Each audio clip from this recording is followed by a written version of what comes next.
শুনছেন মোল্লা নাসিরউদ্দিন হোজ্জার হাসির গল্প। তেতো কথা। একদিন এক জায়গায় যাচ্ছিলেন হোজ্জা, সঙ্গে তার ছেলে। হোজ্জা হাঁটে আর ছেলে যাচ্ছিল গাধার পিঠে চড়ে। পথে একদল লোক হেঁটে আসছিল উল্টো দিক থেকে। হোজ্জা ও তার ছেলেকে পাশ কাটানোর সময় তারা বলাবলি করলো, আজকালকার অল্প বয়সী ছেলেরা কেমন বেয়াদব দেখেছ, নিজে দিব্যি গাধায় চেপে বসে হাঁটিয়ে মারছে বুড়ো বাপটাকে। এ কথায় ভীষণ লজ্জা পেল হোজ্জার ছেলে। লোকজন চলে যাওয়ার পর গাধার পিঠ থেকে নেমে পড়ল সে। বাবাকে একরকম জোর করে তুলে দিল গাধার পিঠে। এবার ছেলে হেঁটে চলল। কিছু দূর দূরে যাওয়ার পর আরেক দল লোক পড়ল সামনে।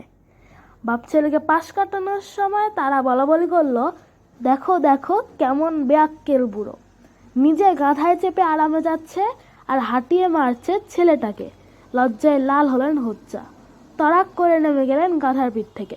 লোকজন চলে যাওয়ার পর ছেলেকে তিনি বললেন, চল বাবা আমরা দুজনই হেঁটে যাই, এটাই সবচেয়ে ভালো হবে, কেউ আর টিটকিরি দিতে পারবে না। গাধার পিঠ এখন খালি, বাপ বেটা যাচ্ছে হেঁটে হেঁটে। খানিক পর আরেক দল লোক এলো।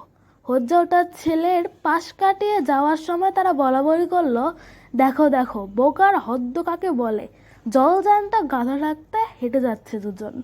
লোকজন চলে যাওয়ার পর হোজ্জা ছেলেকে বলল, এ থেকে তোমাকে শিক্ষা নিতে হবে বাবা, দেখলে তো লোকজনের তেতো কথা থেকে পার পাওয়া এত কঠিন।